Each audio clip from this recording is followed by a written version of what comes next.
Hi guys, I have this great book I wanted to share with you as a read aloud.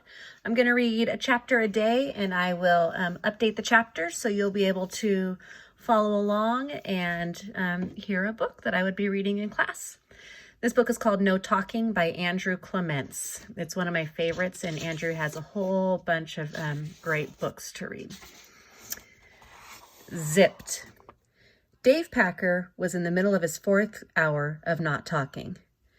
He was also in the middle of his social studies class on a Monday morning in the middle of November, and Laketon Elementary School was in the middle of a medium-sized town in the middle of New Jersey. There was a reason Dave was in the middle of his 4th hour of not talking, but this isn't the time to tell about that.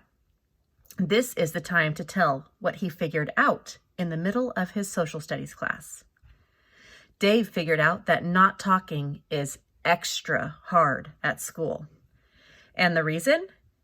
Teachers. Because at 11:35, Mrs. Overby clapped her hands and said, "Class, class, quiet down." Then she looked at her list and said, "Dave and Lindsay, you're next." So Dave nodded at Lindsay and stood up. It was time to present their report about India. But giving this report would ruin his experiment. Because Dave was trying to keep his mouth shut all day, he wanted to keep his lips zipped right up to the very end of the day. To not say one single word until the last bell rang at 10 after 3. And the reason Dave had decided to clam up? But it still isn't the time to tell that. This is the time to tell what he did about the report. Dave and Lindsay walked to the front of the room. Dave was supposed to begin the presentation by telling about the history of India. He looked down at his index cards, looked up at Mrs. Overby, looked out at the class, and he opened his mouth. But he didn't talk. He coughed. Dave coughed for about 10 seconds. Then he wiped his mouth, looked at his index cards again, looked at Mrs. Overby again, looked at the class again, opened his mouth again, and coughed some more.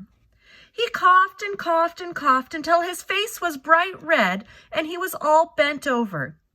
Lindsay stood there, feeling helpless.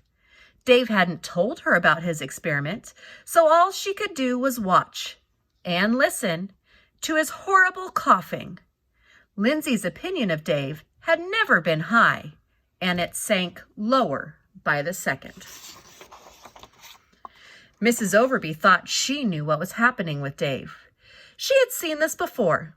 Kids who got so nervous that they made themselves sick rather than talk in front of the class.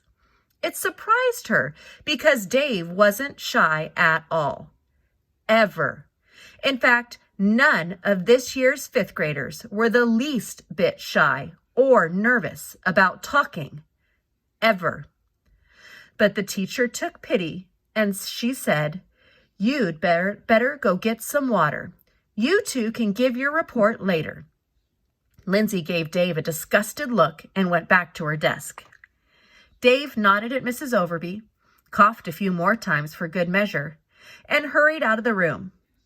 And with Dave out in the hall getting a drink, it's the perfect time to tell you why he was in the middle of his 4th hour of not talking and why he had decided to keep quiet in the first place.